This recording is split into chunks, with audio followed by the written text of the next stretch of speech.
kuzu da taş dibinde meliyor,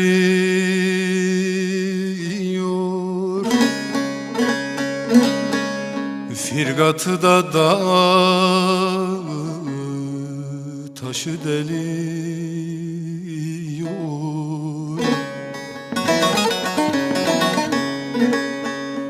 Komşular da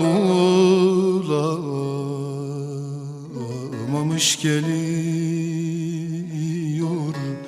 Yitirdim yavrumu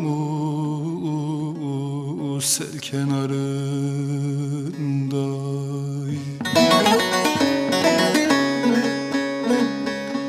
Komşular da bulamamış geliyor. Yitirdim yavrumu sel kenarında.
Yitirdim yavrumu seyipler gibi,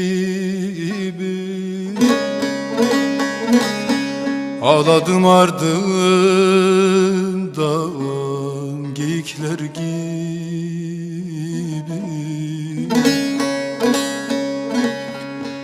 Ne dereler koydum ne de taş dibi. Yitirdim yavrumu sel kenarında.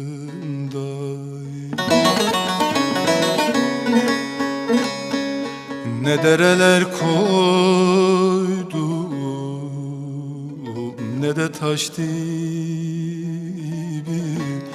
Yitirdim yavrumu sel kenarında.